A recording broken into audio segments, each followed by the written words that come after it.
Við byrjum hérna í rökrásaráfanganum. Við erum hérna með kennsluáætlunina og hér höfum við námsmatið. Við erum með 5 heimaverkefni, 5% frábært og verklegt 18%, það eru 9 skýrslur. Síðan höfum við C-forritunarmál, þar erum við með link sem að þið fáið sendan og opnið það og farið inn á sérstakt kerfi sem að er Netakademy og vinnið allt í því hérna umhverfi. Svo takið prófin þar líka, svo fer ég bara þar inn og tek meðaltal af prófunum og set það inn sem einkunn. Þetta gildir 12%. Ok. Má taka prófin svo oft og maður vill það? Ég held að ég geti stilt það eitthvað neginn. Þannig að mér minnir að þessi hægt að stilla það þannig. Það var einhvern tímann hægt, já. Ég ætla að reyna að gera það þannig. En það getur verið að þessi búið að setja hámark á það. Ég er bara ekki alveg með það á hreinu, hvernig er búið að breyta því núna. En hérna hefur við 3 hlutapróf. Það er hlutapróf stigarit, grunnhlið og talnakerfi, það gildir 15%. Svo getum hlutapróf 2 rökrásahlið og stigarit áfram.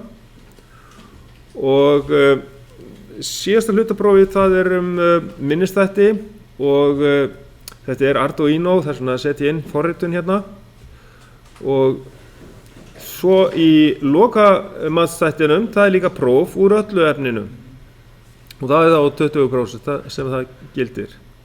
Þannig að að gera að reyna að gera vel í öllum hinum prófunum og það er náttúrulega til lærið þetta með því að gera verkefnin. Þetta er bara verkefnadrifið nám í rauninni. Og þá förum við í hvernig við tökum þetta. Við byrjum á, þið fáið náttúrulega sendan linkina það fyrir C-forritunina. Þið getið að gera nota allan tíman, alla önnina í því. En við byrjum núna hérna á staðnum í stigaritinu verkefni 1A og þannig að við lærum þá að nota stýriliða og ég náttúrulega fer í grunnatriðin fyrst og þegar við erum búin að taka nokkur æfingar í því, 3 æfingar A, B og C, þá förum við yfir í rökkrásir, þá notum við multisim forritið og þar tökum við 3 æfingar, 2 A, B og C og síðan förum við yfir í Arduino, 3 æfingar A, B og C. Þess að þegar við erum búin með fyrsta hlutan þá tökum við hlutapróf 1 og svo kollakolli þegar við erum búin með rökrása hlutan tökum við hlutapróf 2 þegar við erum búin með telleiran í því og síðan forritun og minnisþætti þá tökum við hlutapróf 3. Það er svona þetta allt saman til að minnst í þessum Arduino þætti og síðan lokaprófsþátturinn, lokamatstátturinn, það er bara prófur öllu efninu. Og þannig að þetta er einfalt. Við höfum námsefnið hérna, það er rökkrásir 6. kafli sem sagt úr bókinni Inntölur og svo erum við með ýmis konar stuðningsefni og þessa bók eins og ég var að sýna ykkur Tölvur og net, rökkrásir 1 eftir Finn Torfa Guðmundsson. Getið fengið þessa bók í Iðnú til þess að hafa eitthvað í höndunum til þess að lesa en annars er það sama efni sem við erum að taka fyrir, það er í rökkrásir kafla 6. Og svo er náttúrulega bara á netinu annað. Og forritunin í C, þetta er slóðin sko, Netakademy og þannig að ef þið tínið tölvupóstunum sem við fenguð í upphafi, það bara að gera þið visti strax aðgangin ykkar, sem sagt password og slíkt, en þá allavega hafið þið alltaf slóðina hérna. Og sem sagt ég segi bara hérna eins og í öllum áfengum að æskilegt sé nefnt sé með örskleru og síðan þurfum að hafa skriffæri og annað slíkt í prófum og það er líka gott ef þið eru að fylgjast með einhverju að vera með heyrnartól, ef þið eru að fylgjast með einhverju upptöku, ef allir eru að vinna í öðru að þá eru kannski að hlusta á einhverja vídeóupptöku þar sem við erum að vinna í verkefni. Það getur verið mjög þægilegt. Menn hafa verið að nýta sér það dálítið mikið að finna bara einhverja upptöku af verkefninu og bara vinna á þeim stað þar sem þau voru eða þess vegna farið bara langt áfram, vera undan okkur öllum hinnum. Það getur líka komið fyrir. En annars bara ágætt að hafa búnað eins og fartölvu og svoleiðis til þess að geta sett inn á til dæmis þetta forrit Picosoft. Það það sem við notum í stigaritunum til að byrja með. Og þá held ég að við getum bara byrjað og það sem við eigum að gera í allra fyrst, það að ég ætla að taka áhættumatið frá því á síðustu önn og sem sagt í rauninni bara almennt mælingaverkefni og við erum með rafmagn, það er óbeislu orka. Ef við fáum raflost þá getur ýmislegt gerst. Ef við fáum frá hendi til handar þá getum við mestri hættu við þetta. Og orsakir sem sagt, það bara að vinna við rafmagn undir spennu. Og ráðstafanir, áður en við tengjum, förum við yfir tengingar. Ég fer þá yfir tengingar og gefi leyfi til að setja spennu á. Það er mjög lítið það en við getum verið með einhverja tengingar á 230 voltunum. En það er bara ágætt að við förum eftir þessu og síðan líka að slökkva á rofa eða taka úr sambandi áður við breytum tengingum. Og svo bara standard að hafa stáltá og öryggisgleru. Menn geta alltaf mist einhverja spennugjafa og tætnar á sér það hefur sem betur fyrir aldrei gerst. En menn geta alltaf mist þunga hluti ofan á tærnar. Við erum með þunga mótora en afleiðingarnar miðlungs og bara líkurnar hugsanlegar. Áhættustig getur verið mikil áhætta ef þið farið ekki varlega. En svo bara frekari ráðstafanir, þá vinna eftir öryggisreglum 5, eins og að fullrjúfa, tryggja gegn innsetningu, sannreyna spennuleysi, jarðtengja, skamhleypa ef háspennur er að ræða, girða af ef háspenna er í gangi eða hylja nálega spennuhafa hluti og greina hvaða búnað þarf að læsa og hvernig á að nota LMP ferlið, nota straumhanska við háspennu og svo framvegis.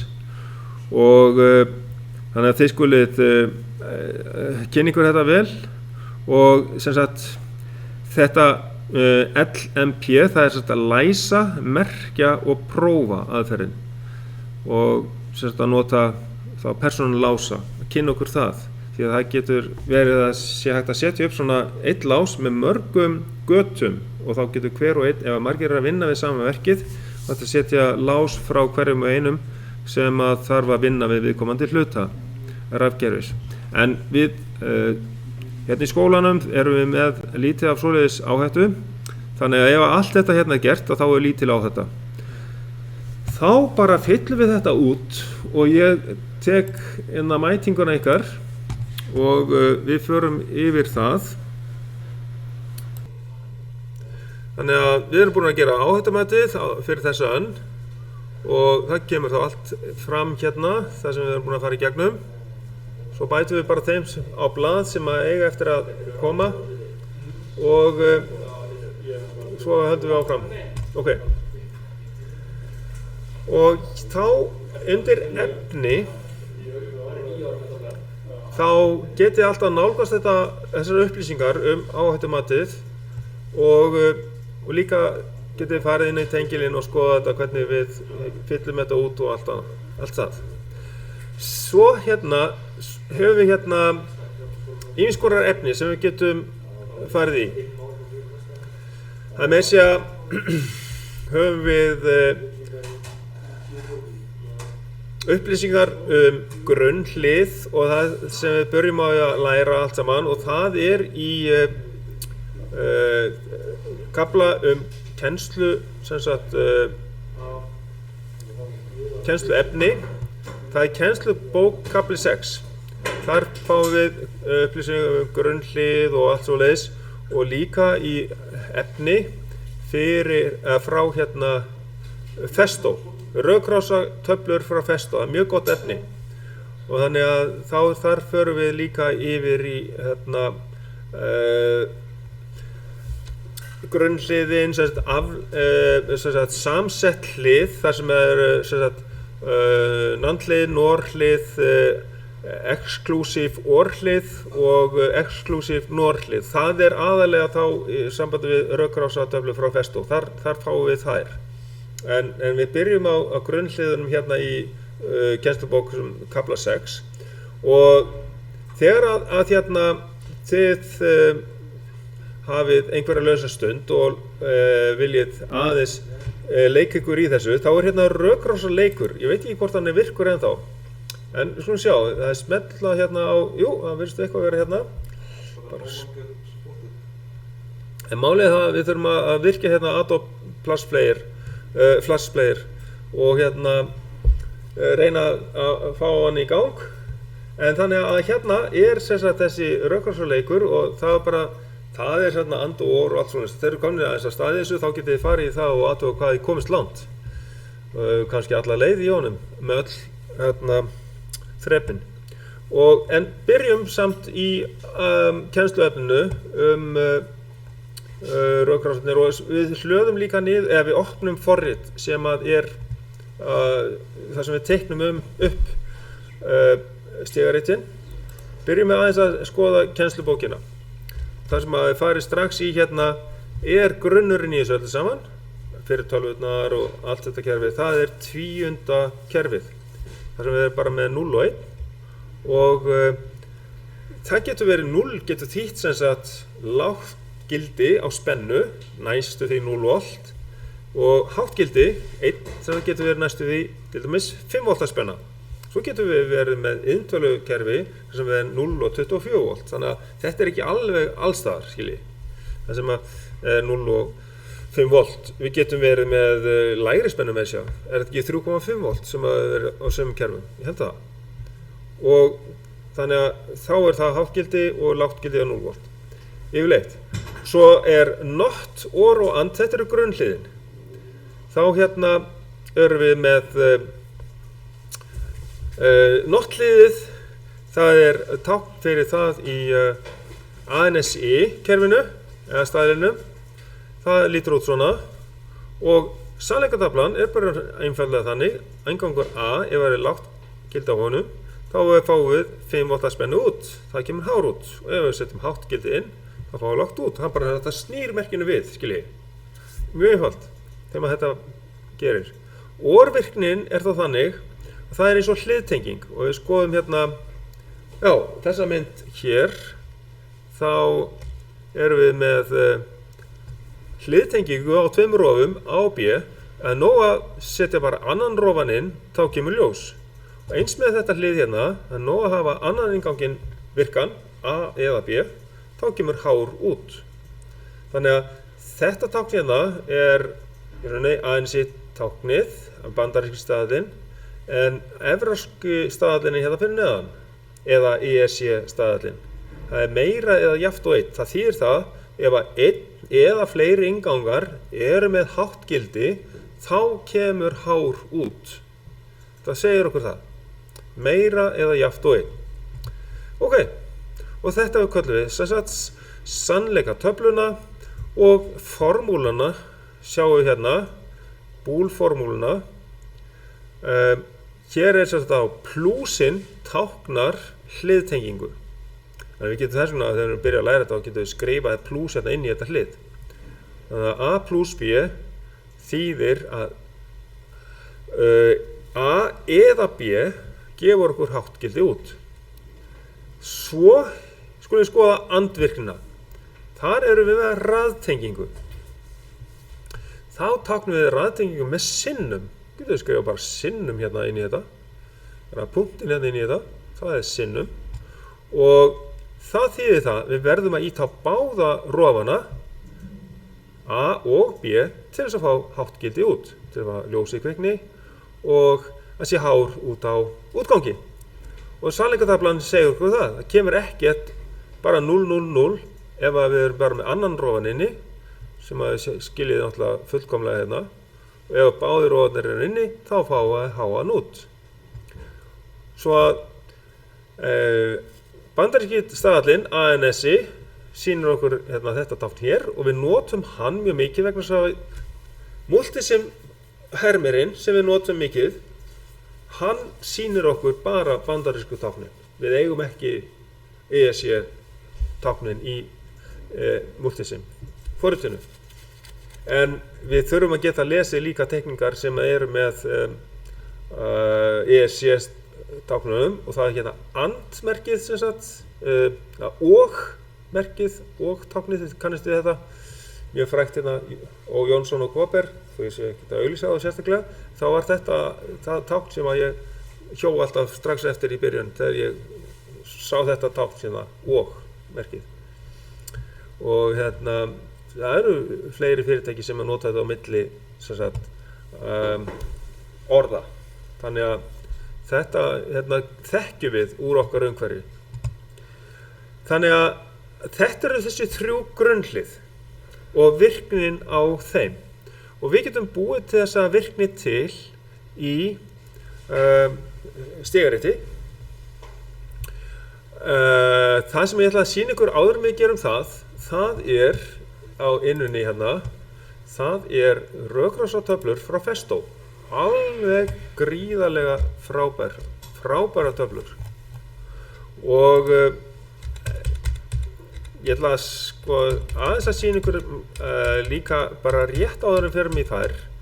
Það er hvernig að tvíundakerfið virkar. Hvernig getum við talið upp í 15 með 4 bitum eða 4 rofum eða 4 hérna vírum í flatkapli þar sem að vírarnir allir límdir saman 1, 2, 3, 4 vírar límdir saman í flatkapli. Hérna erum við með bara til þess að skilja taugakerfið og svo skilja tvíundakerfið sem við væri þá sett upp í hérna samskonar kerfi. Þið sjáu það. Einingin sem þið lærið í grunnskóla 10 í 0. veldi, það er 1, 2, 3 upp í 9 hérna sjáum við upp í 7, hérna 8 tugurinn, það er 10 í 1. veldi hafið þið séð tugakerfið sett upp svona já, einhver hefur séð þetta gert, það ekki og 10 í öðru veldi það er, það er 100 hérna erum við með 700, getur farið upp í 900 hérna þá erum við sprungnir, við erum að fara upp í næsta 999, hvað gerum við þá? Þá förum við upp í 1000 það er næst að tala fyrir ofan og þá erum við komin upp í 10 í 3. veldi eða 1000 og svo heldur þetta hérna áfram gott á kolli en ég ætla bara að skoða þessi fyrstu við getum kallað þetta beta eða fyrstu 4 sæti, við getum líka kallað sæti en í tvíundakerfinu þá er þetta kallað betar gildisminnsti bitin er þá hérna lengst til hægri það er bara einingin hérna getum við verið með tákn frá 1 upp í 9 en í tvíundakerfinu þá erum við bara með 2 tákn bara 1, bara 5 volt og 0 volt það er svolítið lítið en erum við með já, hérna er með tvíundakerfi hérna með 2 í 0. veldi það er náttúrulega 1 eða 0 það getur verið þarna í gildisminnsta bitanum það sem við vorum með tuginn næsta sætið við getum bara verið með 2 eða 0 skiljið næsta sætið það fyrir ofan 2 í öðru veldi það hefur gildið 4 eða 0 og síðan 4. bitin sem við ætlum bara að skoða 4 bita þannig við getum talið upp í 15 þá hefur það 2 í 3. veldi sem er gildið 8 og ef við leggjum saman gildið á öllum þessum bitum 8 plus 4 er 12 13, 14, 15 þá með þessum 4 bitum þá getum við talið upp í töluna 15 sem sagt 0 til 15 þannig að ef við erum með 4 bita þá getum við sagt og fundið út hvað við getum skipt þessu yfir í mörg sæti. Ef við erum með 4 bita kerfi í einhverju kerfi, þá getum við sagt 2 í fjórðaveldi mínus 1. Þá getum við talið upp í 16 mínus 1. Þá getum við talið upp í 15. Svo lendum við í einhverjum kerfum sem eru stærri. Ok, það er mjög algengt að við séum með 8 bita breytur í inntölum til dæmis. Ok, 8 bita breytu, hvað getum við talið upp í, hvað getum við skipt því merki í hátt, í mörg þrep? Ok, þá segir ég 2 í 8. veldi, þá mínus 1. Hvað er það mikið? Ég á að tjekka á því. Er einhver með reiknivél hérna? Engin með reiknivél? Jú. 2 í 8. 2 í 8. veldi mínus 1. Það er 255. Já. Það er 2 í 8. veldi er þá 256. Jú. Það eru mjög ódýrar breytur. Ef við erum með aðeins betri breytu, þá er það 12 bita breyta. Hvað er 2 í 12. veldi? 496. Já, það er mjög algengt, sem við gerum það í næsta áfanga og líka í rauðkross áfanganum, að notum við þessa tölu mjög mikið. Það er þá 2095, þá erum við að skipta í 12 bita breytu, þá erum við að skipta merkinu í 2095 þrep. Þá getum við verið með mæligildi 0 til 100 gráður, skiptum við í 1095 þrep, þá erum við dálítið góða upplausn í því. Og þessa tölu 495, þá tölum við það sem upplausn. Það er upplausnin á merkinu. Ok, en bara rétt til að kynna ykkur fyrir þessu, og hérna erum við einhvers staðar með 16. kerfið. Þá erum við með tölu, og þá notum við líka bókstafi í þessu. Og ég ætla bara að útbúa þetta í Excel. Fyrir við þetta núna? Já, þið lærið á þetta allt saman, og ég bið ykkur að skrifa einhverja tölu í hexadecimal kerfi og tökerfi og í 16. kerfi og í það, þannig að við lærum á þetta allt saman. Sko, við lærum á þetta allt hérna í þessum áfanga, og hérna getum við verið með 8, gildi 4, 2 og 1. Þetta, við köllum það þennan hérna A, B, C og D. Þetta eru bara bitarnir. Ok, hérna erum við með, og setjum þetta í öll þau kerfi sem við þurfum. Við hefum þetta hérna miðjafnað, og nú ætlum ég að setja upp talningu í 10. kerfi. Hérna erum við með fyrst 0, 1, 0, 1, 0, 1 og svo framvegis. Og svo tjekkum við hérna í tugakerfi. Hérna höfum við tugakerfi. Tugakerfi. Á, höfum gáðið líka. Ok, tugakerfi. Þá er þetta 0. Munið eftir við byrjum alltaf að telja frá 0. 0, 1, 2 og svo framvegis. Og svo 10, 11, 12, 13, 14 og 15. Og lengra komast við ekki. Og þá ætlum ég að klára talningu í 10. kerfi.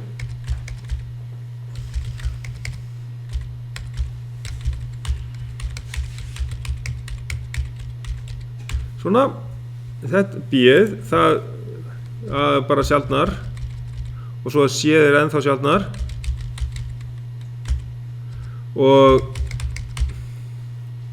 svo hérna er d-ið þannig að það er 0 helmingin af tímanum hérna þessu og þá kemur þetta hérna 1, þá sjáum við að það er í 8 þegar tökerfið þegar við erum búin að telja upp í 8 þá sjáum við að það er eins og gildið á bitanum það er 8 hérna ok, þannig að það er 1 alveg hérna niður þetta er tvíundakerfið tvíundakerfið nær sem sagt hérna frá hingað ég set bara gult á það ég náði ekki hérna neðstu svona alla leið hérna niður þetta er tvíundakerfið þetta er tugakerfið hérna svo kemur hexadesilkerfið hex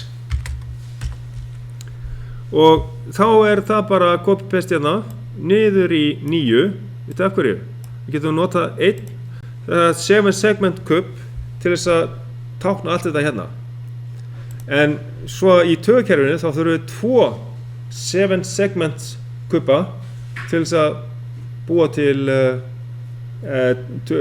tölu í tugakerfi en við getum notað bara 1 kubb til þess að sýna hexakerfið hvað gerum við hérna næst? Alveg rétt hver lærði þetta? Hver var búinn að læra þetta? Þið kunnið þetta, þá þurfum við ekki að vera í þessum áfanga wow en hvað maður búinn að? Ertu búinn með chef-forritunina líka? Nei, ég reyna að standa fyrir mér og klára verklega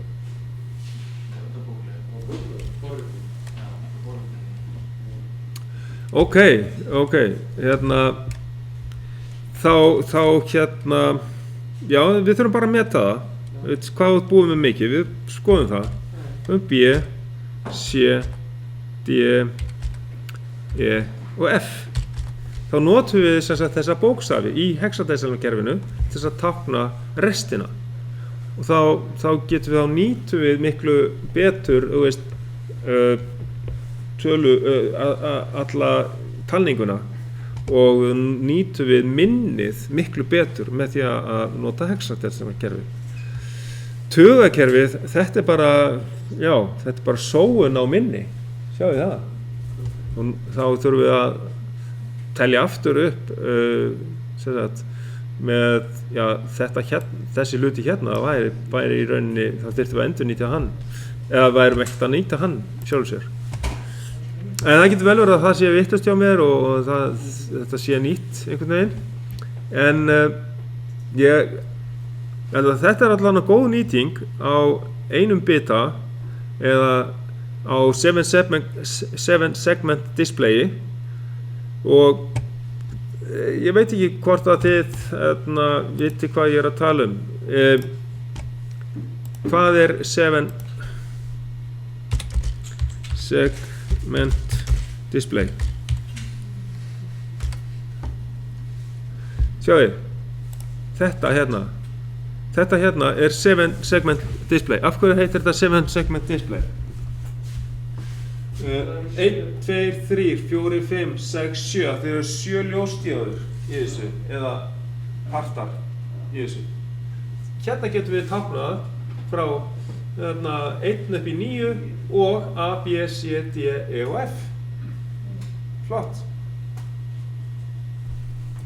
þetta er 7 segment display þetta að tákna G líka? já, alla stafi hvernig er þetta að tákna G? alla bókstafi ekkert mál þú finnur út úr því það er minnsta mál í heimi ok, þá hérna höldum við áfram og finnum út úr þessu já, við erum þá búin að fara í gegnum þetta sem sagt, förum þá í forritið, opnum forritið og gerum Píkósoft já hvað er það núna? Já, varstu búinn að vinna í því eitthvað? Einhvers staðar? Ég bara myndist nafnið skemmtilegt Nei, ég hef Nei, vitið það að hérna hvað er þetta kallað? Það er eftir Dirty Mind þetta Kristinn Sko Hvað er það sem er þetta? hérna forskeyti já, forskeyti Sjá, finnum hérna forskeyti. Sjá, forskeyti. Já. Forskeyti. Svona. Forskeyti, ekki flott að hafa Wikipedia með forskeyti. Sjá, erum við ekki með hérna forskeytin hérna? Sjáum við ekki forskeytin hérna? Ok, þá forskeyti, hvað að segja Áttur í borginni. í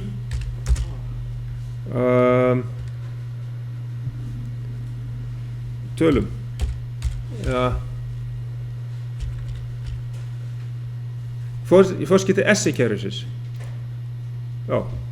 Þetta heitir, það er sem sagt, sjáðu, hvað er til mikið af þessu? Það er til jota, seta, exa, peta, tera, giga, nú erum við komin á heimavöllin. Mega, kíló, hektó, deka, desi, centi, milli, mikró, nano, píkó. Sko, vegna, og femtó, attó, septó, joktó. Sem sagt, þeir, sem sagt, hjá Allen Bradley, þeir gáfu þessu stýrilega nafn í þessu kerfi, hvað hann ætti að vera stór. Það til dæmis líka Schneider, eða fyrir á undan þeim, áður en Schneider var til, þá var Telemecanic til í Frakklandi. Það er upprunalega franskt fyrirtæki, Telemecanic. Það eru vélar hérna frá þeim sem að heita Micro. Það er hérna ein vél sem heitir Micro. Það er tákn fyrir svo, hérna, Moticon, Micro, þetta stærðir af. Og bara, veist, hvað vélinn er smá, það er þessi vél hérna. Þessi hérna, hún er svo lítil, hún er komin niður í píkóstæð, skiljið. Þetta er lítið kerfi, það er það sem þeir eru að segja. Svo pínlítið kerfi, þetta er bara píkó ón eða píkó farad. Það er fullt af þéttum er merktið píkó farad, bara pínlítið þéttar. Þannig að þaðan kemur nafnið. Þetta er mjög gott að átta sig á þessu. Og þá vitum við hvaðan þetta nafn kemur á þetta frábæra forrit. Þetta er eiginlega besta kennsluforrit sem ég nokkuð tímann séð sambandi við, og í rauninni þá héti það sem sagt EasySoft, af því að Möller, sem að heiti núna Eaton, Klöckner Möller, þeir hérna létu búa þetta til fyrir sig. Og þetta er rauninni upphaflega frá þeim. Og síðan gaf Allen Bradley þetta forrit, og bara þannig að maður gat hlaðið niður, þá þurfti maður ekki lengur að fara niður í búð til að kaupa þetta forrit. En síðan það er ekkert verið að, ég veit ekki hvort að þetta er selt ennþá akkúrat í þessu formi, því að næsta útgáfa eftir þetta hérna, þá þarf maður að byrja því að ná í iðntölu típuna sem maður notar, og það er bara, útlitið á því er ekki eins skemmtilegt og ekki eins gott til kennslu eins og þetta. Þetta er besta kennsluforritið sem ég nokkuð tíma sé í þessu, það er alveg frábært. Búin til öll grunnhliðin. Strákar, eru búin að opna þetta? Halló?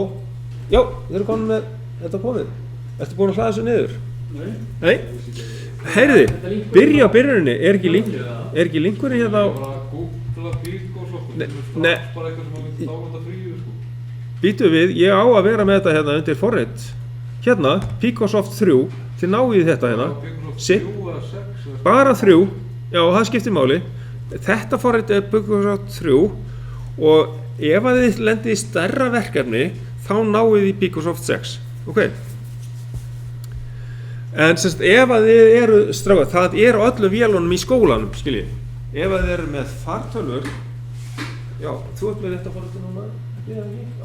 En strákar, við þurfum að stilla það rétt. Þurfum að fara í stillingar.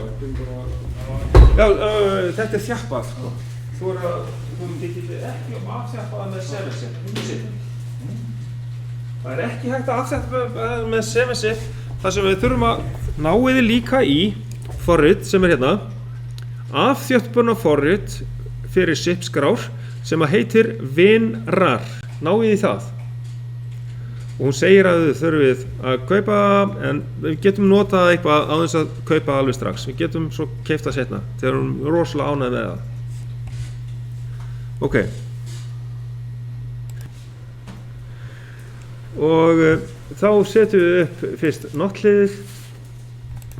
Þá veljið þið sem sagt það er fyrir inngangur 1 og við setjum neitun á hann, þá notum við sem sagt kontakt sem er normally closed. Skellið þessu hérna upp á efstu línuna, efstu rimin í stiganum. Þetta er stigaritt og þess vegna kallum við þetta rimar líka stundum. Rimar í stiga, hafið ekki heyrt það? Við erum með stiga og við erum með rim. Eða við byggjum einhvern veginn að búa til stiga. Já, ég ætla að hafa svona 12 rimar í stiganum. Segið það ekki? Jú, svo höfum við útgang hérna. Útgangur 1 bara hérna, Q1. Ég gæti líka verið með M en þá sé ég ekki alveg strax nema velja þetta hérna sem er monitor hérna. En ég ætla bara að hafa þetta einfalt hérna, nota þetta beint á ytri útgangana. Ég ætla aðeins að stækka þetta upp hérna, svo við sjáum þetta betur. Er þetta ekki betra svona? Svona. Þetta er not og ég ætla að hérna, spurning hvort ég get merkt þetta. Já, ég ætla bara að merkja þá innganginn hérna sem A, þá hægri smelli ég hérna og neðst hér enter contact coil comment og þá ætla ég að segja hérna A og enter. Þetta var ágætis. Já, útgangurinn hérna. Ég ætla að merkja hann. Ég ætla að hægri smetla á hann og merkja hann sem not. Not. Svona. Þetta er not. Og svo ætla ég bara að búa til næsta var or sem við vorum með. Þá ætla ég að hafa hérna, þá höfum við hliðtengingu og þá ætla ég að nota næsta inngang í 2. Svo ætla ég að hliðtengja því að or er hliðtenging og í 3 þar og ég ætla að þessi heitir reyndar, ég get leika gefa honum sama nafnið hann heitir líka A og hinn heitir B bara svo að þetta sé í samræmi í sannleikatöflu. Svo hliðtengi ég hérna með blýantarum svona upp og út í útganginn. Ég ætla að kalla hennan Q2 og ég ætla að láta hann heita OR.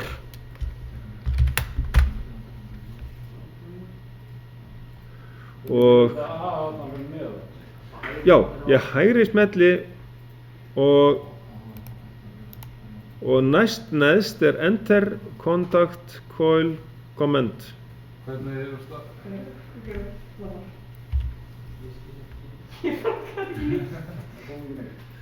Ok, það kemur ekki neitt vegna þess að það er eitthvað að klikka með það í view hérna, display format og haka við display comments. Við erum að nota ANSI staðalinn.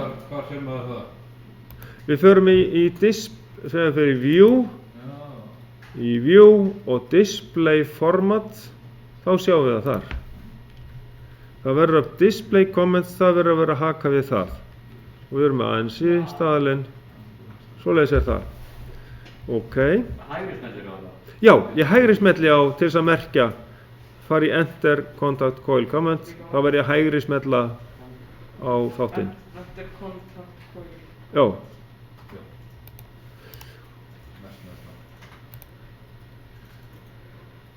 Og síðast ætla ég að klára bara and. Þá ætla ég að nota 4 og 5, I4 og I5. Og þá hef ég Q3 og læt hann heita and. Og ég má merkja þetta sama, það er ekki í öllum forritum sem það er hægt, þess vegna þetta er alveg svakalega flott kennsluforrit. Og ég hef notað Dreifum bara til hliðar og svo upp. það kemur svona lína ef blýanturinn hérna kemur í ljós þegar þú ert á þessu svæði. Það kemur alltaf dettur blýanturinn út á milli, svo kemur aftur blýantur og það er hægt að teikna. Það er hægt að sýna hvort það er lína á milli eða ekki.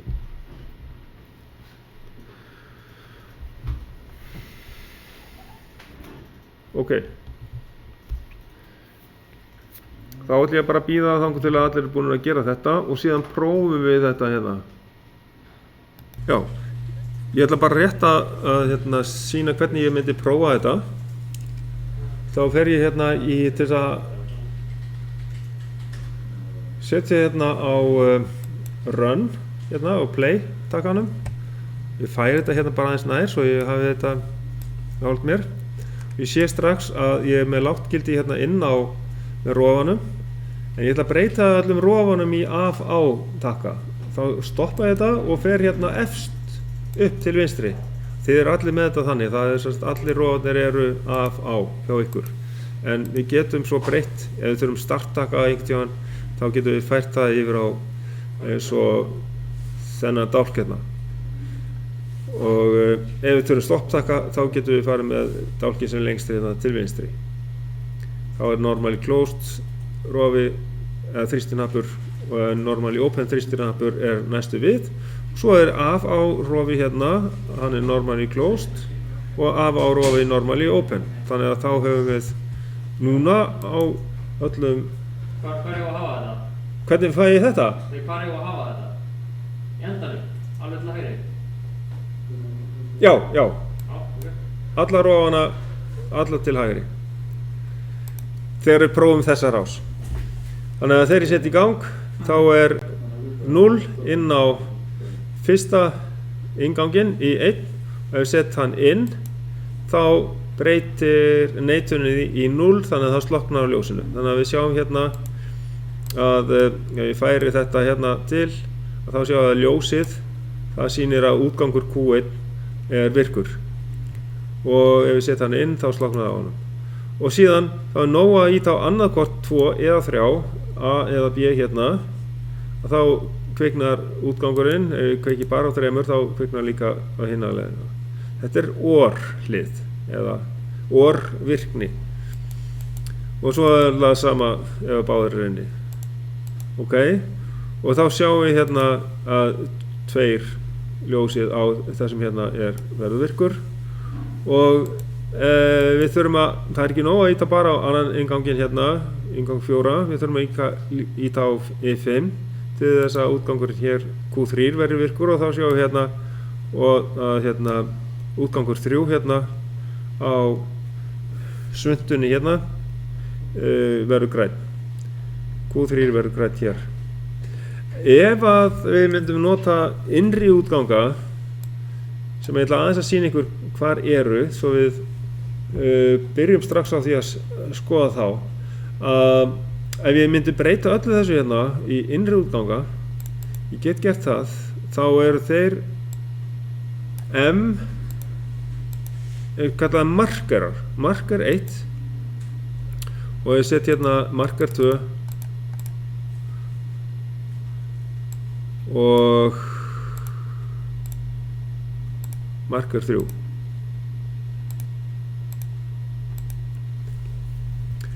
Og ég bara merki það á eins.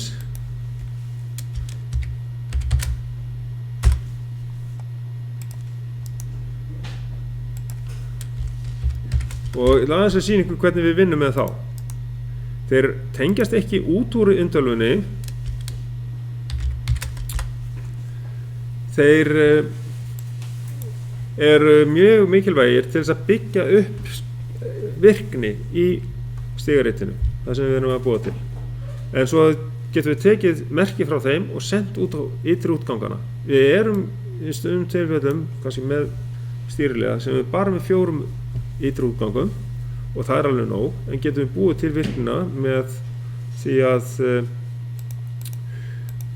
byggja virkna upp með innri útgangum og síðan að tína bara þessa 4 útgangara út beint frá innri útgangunum. Skoðum það betur seinna, en að sýna ykkur hvernig við notum þetta. Til þess að sjá þessa, þá smellum við á Contact Coil Monitor. Start Contact Coil Monitor, þá kemur hann hérna. Og þá erum við konur með þessa hérna, M1, M2, M3. Það hitta hérna Not or Want.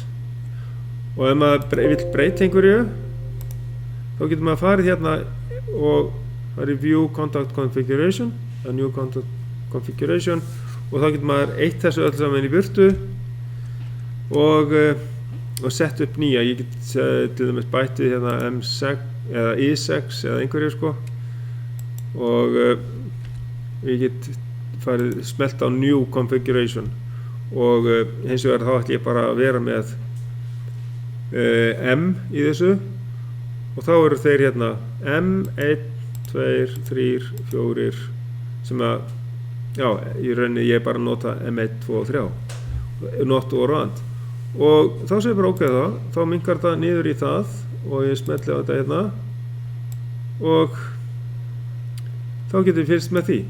Setja þetta í gang og þá sjáum við það M1 not, hann verður virkur og þá kemur grænt ljós á það, og svo setja það inn, það hverfur út og OR kemur inn líka,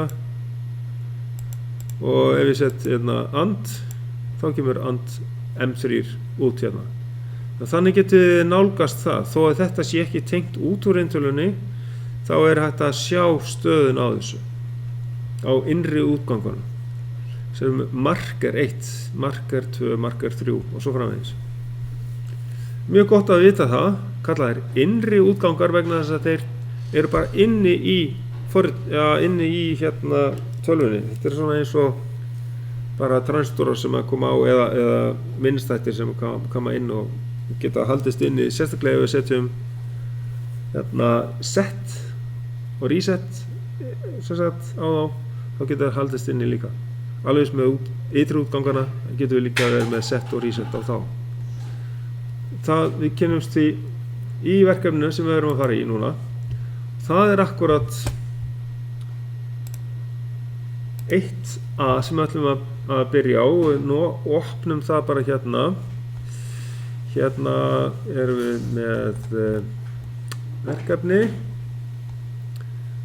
og ég er búinn að opna fyrir verkefni 1A. Byrjum að hlaða því niður hérna. Náum í það. Hér fáum við,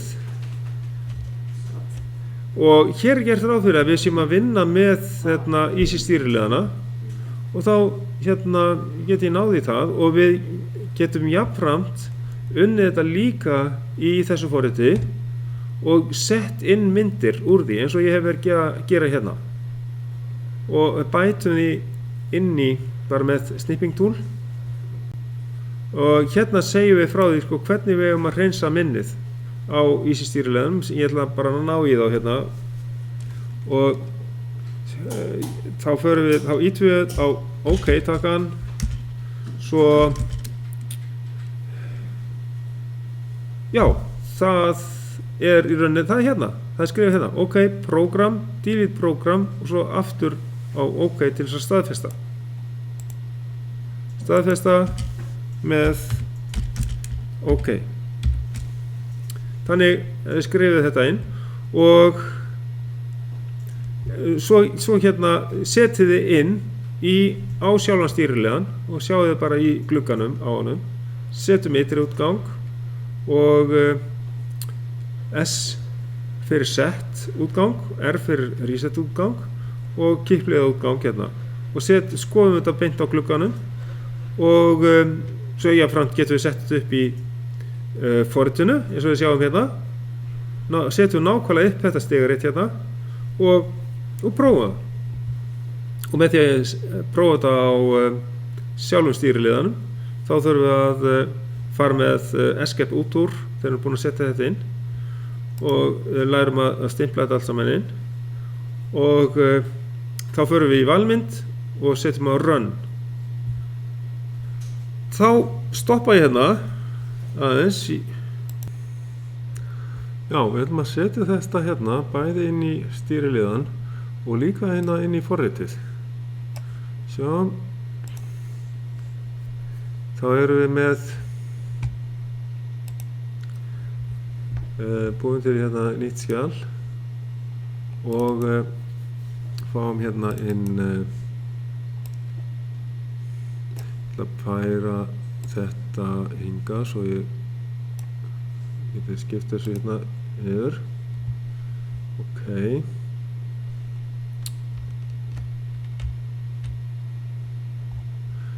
Já, ég ætla aðeins að minnka þetta örlítið og ég ætla að setja þetta inn og aðalega til þess að prófa þetta þá þurfum við að stilla rofana rétt en ég ætla að setja inngangur 1 hérna. Þá erum við með Q1 og næst höfum við inngang 2 og set Q2.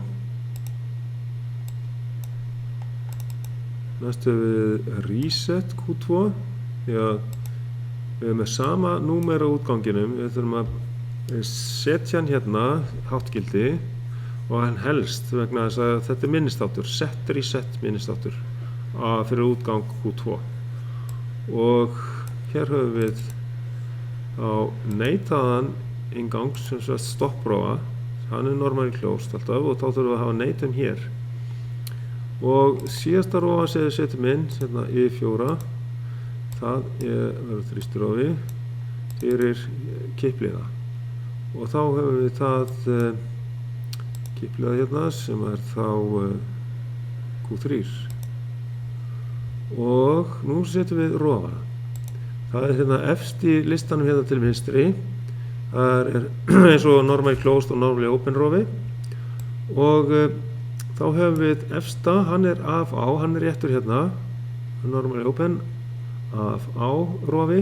Næsti, hann ætla að hafa sem normally open þrýstirofa. Það er þessi daggi hérna með 2. Og svo höfum við stopprofa, hann er I3 hérna, og set hérna, hann er normally closed þrýstirofi hérna. Og I4 ætla ég að hafa sem normally open þrýstirofa líka. Og þá höfum við það tilbúið. Svo ætla ég að setja í gang og prófa þetta. Þá fæ ég hérna sundu til að sýna allt þetta hérna og nú sjáum við hvernig rofarnir eru. Fyrsti er af á, normally open. Næsti I2 er þrýstirofi, normally open. I3 er normally closed, eins og stopprofi, þrýstirofi. Og I4 er normally open þrýstirofi fyrir kippliðan, Q3. Prófum að setja í gang og setjum þessi venjulegur bara útgangur hérna, hann er bara virkur þegar rofinn gefur samband. Hann fer bara inn þegar við fáum merki frá I1 og fer út. Venjulegur, kallum við þetta bara venjulegan útgang. Næsti er set útgangur, set Q2 og gefum honum 1 púls bara og hann kemur inn og helst inni. Þá sjáum við það á ljósinu hérna á Q2. Helst inni og gefum þá ef við rjúfum hérna stopprófan þá snýr I3 merkinu við, það er neitun á honum og ef við fáum 0 inn á eintöluna þá verður þessu virkur og reset fyrir Q2 kemur inn og slekkur á útgangin. En I4 hann gefur púls inn á kippliða Q3 og útgangurinn er hár, svo gefur annan púls inn á kippliðan og þá slekkur hann á útganginum. Og svona getum við haft einn þrýstirofa sem að kveikir á útgangi og sami þrýstirofi getur slökkt á hann. En þegar við erum að tala start og stopprás að þá er mjög mikilvægt ef þetta er einhver mótor eða eitthvað slíkt að ef að vírinn færi úr sambandi við rofan þá er mikilvægt að rofinn, stopprófinn, að hann sé normally closed, þannig að ef að vírinn dettur úr sambandi eins og hérna, þá kæmi reset merkið þannig, við getum ekki kveikt á mótornum, því að ef að við værum með rofa sem að við myndi ekki gefa samband, sem að ætti að slökkva á mótornum, þá væri mjög slæmt ef að væri ekki sambandi við þann rofa. En þannig að þetta er öryggisatriði að hafa normal closed stopprofa. Það þýðir það að ef að vírinn fer á sambandi þá er hátt merki á reset, því að þá við megum ekki setja eitthvað af stað sem við getum ekki stoppað. Þess vegna gengum við þannig frá því að við setjum neitun á innganginn fyrir resetið og það kemur svo merki frá normally closed stopprofa. Alltaf, ef við getum ræst hann, þá verður að vera stanslaus straumur frá stopprofanum inn á vindtöluna og svo bara er neitun hérna til þess að sé ekki alltaf straumur á resetinu. Ef ég gleyma að setja þessa neitun á, ef ég breyti þessu, set bara svona, þá sjáum við hvað gerist ef ég setja í gang aftur hérna, þá bara stanslaust, það er reset merki og get ég ekki kveikt. Þannig að stopprofinn hann gefur alltaf merki inn á vindtöluna. Þess vegna verði ég að vera með neitun hérna í 3. Ok, þá setjum ég það, laga ég það aftur hérna tilbaka, svona. Og þá er allt í lagi. Þá get ég sett í gang og nú virkar þetta allt eðlilega. Getur ræst hérna, Q2 kemur inn, hann gefur bara stuttan púls meðan ég held honum inni, þá kemur hérna púls inn á set, helst inni og svo með því að rjúfa stopprofan að þá kemur merki á resetið og slekkur á útganginu. Já, þetta er það sem við fórum yfir í dag. Svo er bara það næsta sem við gerum, það er að finna í A, analog ingangum, þeir eru prófaðir og þá bara búum við til nýtt þar, við vista þetta og tekið mynd af þessu hérna og sett inn í skjalið. Gerum þetta bara með snipping tool og förum bara í new, tökum mynd af þessu hérna, svona, þetta væri alveg nóg og þá sjáum við hvað er staðan á ingangunum eða á rofunum og setjum við þetta bara í staðinn fyrir myndina hérna í verkefninu og taka þá mynd út og setja þessa mynd í staðinn. Við minnka þetta þannig að þetta komist fyrir, já, hérna. Svona. Og þá kemur hérna næsta verkefni að rannsaka sambarðaþættina og þá setjum ég hérna bara á new og ég fæ fram hérna, þá fæ ég hérna A1 og ég ætla að bera saman 2 innganga fyrst, sambarðaþáttur látin bera saman 2 innganga, þess að þá E7 er hærri eða jafnt og E8. Ok, og svo setjum ég línu hérna út í og set bara Q1 þar, útgang, venjulega útgang. Og núna ætla ég að skoða þetta, hvernig þetta virkar, set í gang og þá get ég líka tvísmetta þennan hérna, þá fæ ég svona merki og þá ætla ég að setja í 8 á það bil 5 volt. Ég get líka að skrifa nákvæmlega hérna bara 5, enter, það er 5,0 volt. Ef að ég fer alveg í 5 volt með E7, þá verður útgangurinn hár og þá kemur sem sagt ljós á Q hérna, 1 og ef þetta er allt sem fyrir ofan, ef að inngangur 1 eða það er sem sagt E7, ef hann er með hærri spennu heldur en inngangur 8, þá er háttgildi út. Svo getur lækkað hérna á þessu sleða hér niður fyrir í 8, þá er útgangurinn lágur. Og svona höldum við áfram með þessi verkefni, svo byrjum við aftur í næsta tíma á E4. Þá segjum við þetta gott í dag.